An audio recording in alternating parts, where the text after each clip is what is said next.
धनगर अधिकारी कर्मचारी संघटना महाराष्ट्र राज्य यांचे पदाधिकारी, सर्व पदाधिकारी, विद्यार्थीगण आणि पालकवर्ग आणि रिटायर्ड झालेले, नुकतेच रिटायर्ड झालेले आणि नुकतेच अपॉइंट झालेले सर्वांना माझा नमस्कार आणि गुणवत्ता चांगली प्राप्त केल्याबद्दल मी त्याचं कौतुक करतो. परंतु आता मला वाटतं की विद्यार्थी उरले की नाही उरले हेच मला शक्य आहे. हाच वर्गाला विद्यार्थी आहे का कोणी आहे? कारण एक जरी विद्यार्थी असेल तर मला बोलावं लागतं. आणि पालक आहेत का? आहेत. मी ठरवून आलो होतो की काही काही मुद्द्यावर आपल्याला स्पष्टपणे बोलायचं आणि त्याच्याकरता माझी अपेक्षा होती की संपूर्ण विद्यार्थी जर राहिले तर बरं होईल.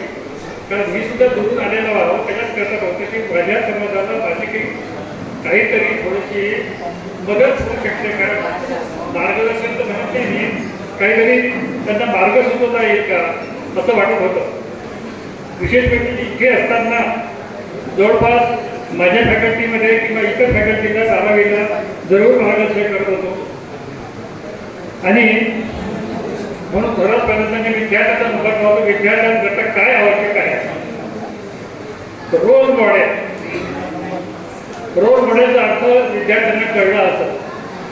रोल मॉडेल म्हणजे आपल्याला भविष्यामध्ये जे काही बनायचं आहे अशी व्यक्ती आपल्या समाजाची किंवा दुसऱ्या समाजाची आपल्याजवळ असलेली, आपल्या परिचित असलेली किंवा जबरदस्तीनं परिचित करून घेतलेली व्यक्ती असावी आणि नसावी तर अशा व्यक्तीचा शोध करावा आणि त्यांची भेट द्यावी. फक्त एवढ्या करता की त्यांनी आपल्या जीवनामध्ये ते बनण्याकरता काय केलं. स्पष्टपणे सांगायचं म्हणजे जन्म घेतल्यानंतर सर्व विद्यार्थी काही हुशार नसतात आणि सर्वच विद्यार्थी हुशार असतात. फक्त आजकालच्या पद्धतीवर असं आहे KG1 पासून तुमची डेव्हलपमेंट सुरू होते तर 12वी पर्यंत तुम्ही तुमची फॅकल्टी चॉईस करता किंवा 10व्या संघाचा चॉईस करता.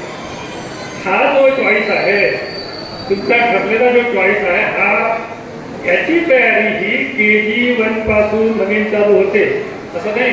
माझ्यासारख्या एखाद्या शेतकऱ्याच्या मुलांनी शाळेत शिक्षक घेतलं जे आफ्रिकेचे लोकसंख्या 1000 आहे आणि गाय कशी आहे आणि बाजूला शाळा भरते. अशा परिस्थितीतून सुद्धा 5 ठिकाणी मॅट्रिकपर्यंत एज्युकेशन बनवल्यानंतर जो सर्व मेडिकलच्या पोस्ट एन्जॉय करू शकतो त्याच्या त्या ठिकाणी प्राप्त करू शकतो. मला बाकी जास्त बोलता येते त्या परीक्षेवर तो कार्यरत करू शकतो. तर तुम्ही सर्व 10 मॅट्रिकपर्यंत कॉन्व्हेंटचे विद्यार्थी असताना हे का होऊ शकत नाही. आणि ते का होऊ शकत नाही याचं कारण एक आहे, हा बदलता समाज बदलला आहे आणि तुम्ही सुद्धा आणि पालक सुद्धा विशेषतः आहे हे बदलत चालले आहे. इतका ऍक्सेप्टन्स झाला की मुलांनी किंवा विशेषतः मुलींनी काही म्हटलं तसं आपण केलं होतं. जरूर करा पण तुम्ही पहिल्यांदा हे करा की ते सांगितलेलं आपल्याला किंवा ती जी डिमांड आहे ती खरंच सार्थक आहे का. जर सार्थक असेल तर तुम्ही उपाशी नोंद करा. मी तुम्हाला कॉन्ग्रेट करा. परंतु जी डिमांड आवश्यक नाही ती तुम्ही परिपूर्ण करत असाल तर तिथून तुमच्या चुका सुरू झाल्या. ही पालकांना सुद्धा ही टीका नाही. मी तुमच्यापेक्षा थोडासा मोठाच आहे त्याच्यात आहे माझं. म्हणून मला एक धाकटे बंधू म्हणून मी हे सांगतो की अशी चूक सुरुवातीपासून करू नका. विद्यार्थी आहे तो इतर लोकांमध्ये आपण काय असतं माझा मुलगा माझी मुलगी ही सर्वात करतो आणि बाजूचा शेजारी त्यातून तो बिघडतो. असं काही ज्याला बिघडायचं असतं तो बिघडतं, ज्याला बिघडायचं नसतं तो बिलकुल बिघडतच नाही. प्रश्न हा आहे की प्रत्येक पालकाला वाटतं की माझ्या मुलासारखी किंवा माझ्या मुलीसारखी दुसरी कुठली मुलगी नाही, तिचं बिहेवियर ट्रिकल. जरूर आपल्या पाल्यावर विश्वास ठेवा, बिलकुल ठेवा. पण नजर ठेवा, विद्यार्थी आहेत. विद्यार्थ्यांना माझं म्हणणं एवढंच आहे की सर्वात जवळचं जर तुम्हाला कोणी असेल तर पालक, आई वडील त्यांच्याशी तुम्ही फोटो बघू नका. एवढं जरी तुम्ही केलं ना तर तुमच्या आयुष्याची बरीच कमाई तुम्ही करणार आहे. फोटो जर बोललं नाही तर माझा मुलगा किंवा माझ्याकडे फोटोच करत नाही, त्याचा कॉन्फिडन्स विचार आपण करणार कधी. आता हे जे फोटो बोलणं आहे ते काय होतं, आपलं ॲक्सेप्टच पाहिजे. ॲक्सेप्ट म्हणजे ते आपण बोलून केलं पाहिजे की हा काहीतरी धावत आहे आपल्याला, हा सत्य बोलतो की नाही बोलत. म्हणून तुमचं हे पालकाचं लक्ष ठेवणं, काटेकोरपणे लक्ष ठेवणं, त्याला माहिती न पडता लक्ष ठेवणं हे गरजेचं आहे. आणि हे ज्या ठिकाणी होते त्या ठिकाणी मुलाला लगेच करेक्ट करता येतं किंवा मुलीला सुद्धा लगेच करेक्ट करता येतं. नाही तर एकदा काय होतं, अशी वाढ होत गेली तर त्या सवयीमध्ये भरपूर वाढ होऊन जाते आणि तुम्ही किती केल्या की ते करेक्ट होत नाही आणि मग तुम्हाला यश जे दिसते ते यश तुमच्या हाती बदली पडत नाही. त्याला कारण फक्त विद्यार्थी नाही, आपलं जेव्हा बाळ तयार होतं तेव्हा त्या बाळाचे संगोपन, त्याला संस्कार देणं हे आई वडिलाचंच काम आहे. हे आई वडिलाचं काम जर राहणार नाही तर त्याला कारण काय झालं, सगळं त्या फॅमिलीत एकत्र होतं. भावाची मुलं, बहिणीची मुलं, त्यांच्याशी खूप खूप प्रेम होतं. अलग अलग राहत होत. आता अशी आयसोलेटेड फॅमिली, नवरा बायको, भावाच्या मुलांचं काही मुलीच काय व्हायला लागलं की भावाच्या दोन मुलामध्ये आणि आपल्या मुलांमध्ये कॉम्पिटिशन झालं. खरं पाहत असता कॉम्पिटिशन हीच माहीत आहे, तिथे सर्व बदलतं. कॉम्पिटिशन आली की जलसी म्हणजे बेस्ट, आणि हा द्वेष आपल्या कुटुंबाला खातं. ज्या ठिकाणी हा द्वेष नाही तेच कुटुंब पुढे जाऊ शकतं. मी तुम्हाला सांगू इच्छितो, आपल्या कुटुंबामध्ये एक जरी व्यक्ती असा असला, तो भावाचा असो की बहिणीचा असो, आणि तो जर खराब निघाला ना तो एक सर्वांना उरून पुरतो तुम्हाला बदनाम करा शकतो. मग तुम्ही तुमच्या मुलाला एकदम चांगलं शिकवलं, हे केलं तरी तुमच्याशी ती फॅमिली म्हणजे दुसरे लोक तुमच्या फॅमिलीला तुम्हाला दोष हे घेतील. म्हणून समाजाला आपण पुढे असं म्हणतो, प्रत्येक फॅमिली जोपर्यंत पुढे येत नाही, कुटुंब जोपर्यंत पुढे येत नाही तोपर्यंत समाज कसा पुढे येईल, समाज कसा सुशिक्षित होईल.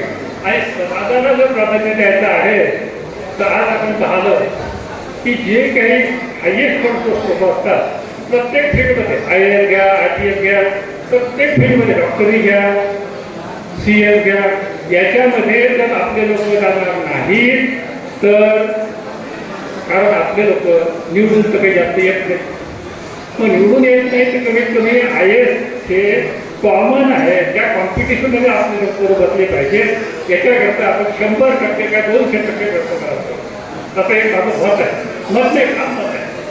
आणि आपण काय होते, आपली चूक जर कोणी काढली तर खूप वाईट वाटतं.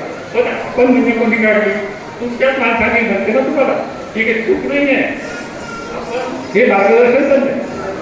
हा माझा एक विचार आहे, तो आपल्याला कितपत पटता आहे न पटता आहे हे आपल्या बरोबर आहे.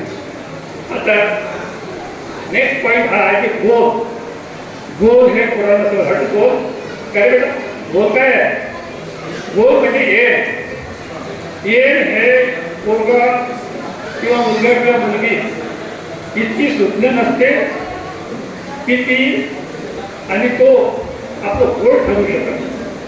गोल ठरवण्यामध्ये आई वडिलांनी प्रामाणिकपणे पोराचा इंटरेस्ट पाहून, मुलीचा इंटरेस्ट पाहून आणि आपली थोडी परिस्थिती पाहून एकदम निर्णय परिस्थितीवर घेऊ नका. तुम्हाला आज जरी वाटते की आपली परिस्थिती खराब आहे, उद्याही तुमची खराबच राहील, किंवा तुमचा मुलगा इतका शार्प निघेल की त्याला तुमची गरज तर पडणार नाही, तुमची गरज पण पडणार नाही. त्याला एवढी स्कॉलरशिप भेटत आहे की तो तुम्हाला पैसे देऊ शकतो. हे बघा, एक उदाहरण तुम्ही तुम्हाला मागचं फार पुराण काढतो. सत्य एक राधा विनोद गोपाल नावाची व्यक्ती होती. राधा गोपाल विनोद पाल, राधा विनोद पाल. पाल म्हणजे समजत असेल तुम्हाला. ही व्यक्ती, तिचा आई त्याचं पुनर्पोषण करत होती आणि त्याला बिचारायला गाई आणि बकऱ्या करायचं काम करावं. आई आपला पालनपोषण करण्याचं. त्याचं घराच्या त्याच्या शाळेच्या बाजूला शेत होतं. शाळेच्या बाजूला शेत होतं तर बकऱ्या आणि गायच्या करायचं करता तो केले त्या शाळेच्या खिडकीच्या बाजूनं एक मोठा गोटा होता, त्याच्यावर बसायचा. प्रायमरीचं शिक्षण जे असतं ते 2 वर्षाचं. चांगलं बाहेर एका द्यायचं, एका आहे की 2 आहे की 1 आहे की 2 आहे, सर्व ऐकायला यायचं. तो एकदा इन्स्पेक्टर त्या शाळेमध्ये आला आणि इन्स्पेक्टरने विचारले प्रश्न, तर तिथल्या आतल्या पोरांनी 1 ते 4थ्या वर्गापर्यंत कोणालाही त्याचे उत्तर आले नाही, हे ते उत्तर नाही. तर हा खिडकीतून म्हणाला त्याचं उत्तर मला माहिती आहे आणि त्याचे उत्तर त्यांनी अचूक सर्व प्रश्नाचे उत्तर सांगितले. आणि त्याला त्यांनी इन्स्पेक्टर विचारले की तुला तू कोणत्या वर्गात आहे? तो म्हणजे मी वर्गातच नाही, गाईचा म्हशीचा बकऱ्याचा. तर तो नंतर आपल्या इंडियामध्ये सुप्रीम कोर्टाचा जज झाला. सुप्रीम कोर्टाचा जज, त्याच्यानंतर इंटरनॅशनल कोर्टाचा चीफ जस्टिस, इंटरनॅशनल कोर्ट. जपानने त्याला रेकग्नायझेशन दिलं. जपान त्याचं आठवण करते, लिटरेचरमध्ये लिहिते, पण इंडियामध्ये उल्लेख नाही. असं तर तुम्हाला माहीत असं सांगावं आहे. कधी सांगायचं का पालचं?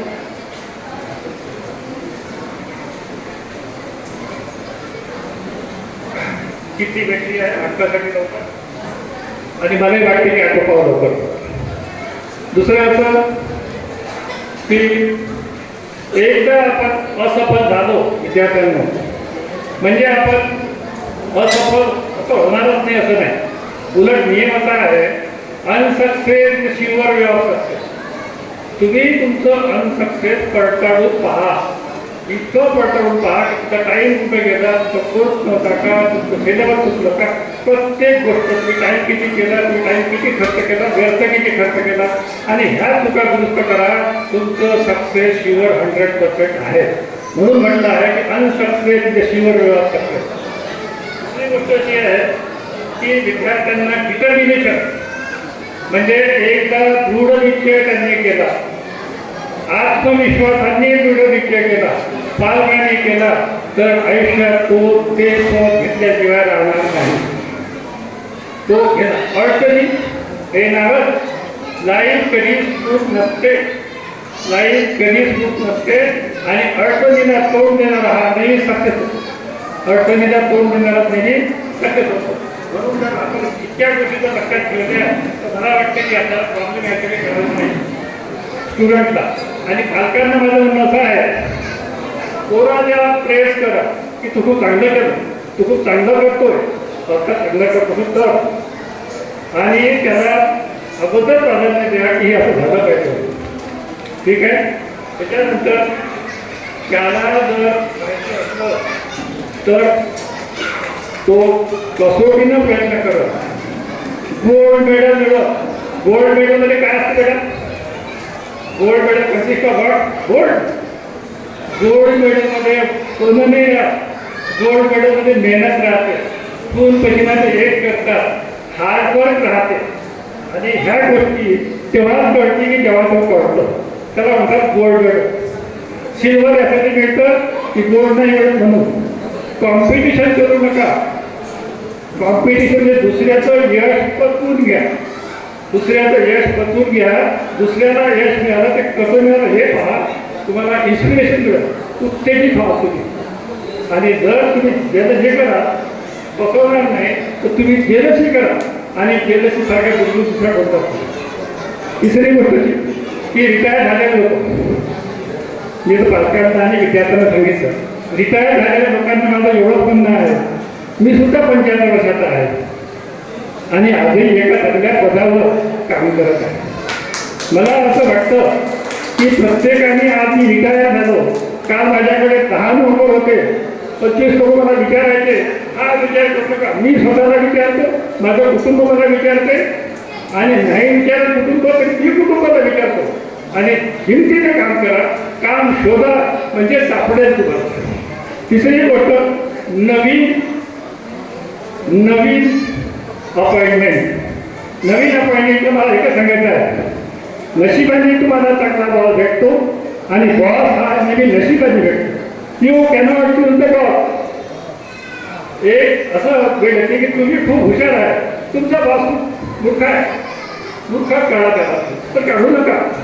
अशा ठिकाणी काम करणं शिका जेव्हा तुम्ही खूप हुशार आहे तो नाही, किंवा तुम्ही काहीच नाही आणि तो खूप आहे हुशार, तर अशा ठिकाणी ॲडजस्टमेंट पहिले शिका. हे जर तुम्ही ॲडजस्टमेंट शिकले तर तुम्हाला सर्व्हिसमध्ये कुठलंही आणि ज्या पोस्टवर तुम्ही जॉईन झाले, मी खूप समाधानी आहे असं म्हणू नका. मी खूप असमाधानी आहो, माझं टार्गेट ते आहे, आज नाही उद्या हे काम करतो. मला जर आज क्लर्कची नोकरी करायची, मी BA आहे, BCom आहे, BSc आहे, परंतु माझी इच्छा जर IAS व्हायची आहे तर तिथे सुद्धा लोक IAS होऊ शकतो. जर होऊ शकतो म्हणजे होऊ शकतो आणि तो हे झालं. आणि एक लक्षात ठेवा, एकचा सुद्धा लिमिट आहे. 20 वर्षापर्यंत पोरगा एक स्मार्ट बनतो, मुलगी सुद्धा ड्युटीने बनते. 20 वर्षाच्यानंतर ड्युटीने 30 वर्षाच्या आत कितीही शिक्षण घ्या, 30 वर्षामध्ये तुमचं शिक्षण संपवा, तिथे ते संपलंच पाहिजे. आणि 40 वर्षापर्यंत लोकांनी तुम्हाला म्हटलं पाहिजे, हो that man is prosperous. Prosperity तुमच्याजवळ पाहिजे. तो पिरियड 30 ते 40 आहे, कमावा.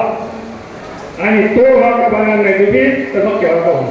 50 वर्षाचे झाले ना तुम्ही तर लोकांनी तुम्हाला एक्सपिरियन्स म्हटलं पाहिजे, अनुभवी आहे. जर तुम्हाला 50 वर्षाचा अनुभवी वाटत नाही तर तुम्हाला आयुष्यभर तुम्ही अनुभवी बनणार नाही. त्याचे काय म्हणून या याचा विचार करून आपले प्रयत्न मरेपर्यंत सोडतो का, रोज सोडतो. ठीक आहे, धन्यवाद. एवढंच मला सांगायचं होतं शॉर्टमध्ये.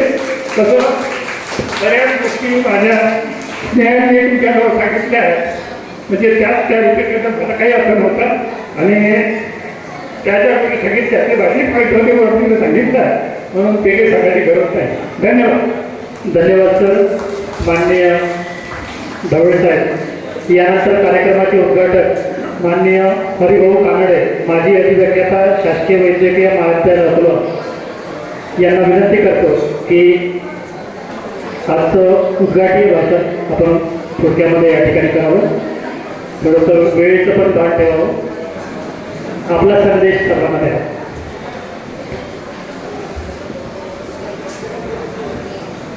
जय मल्हार.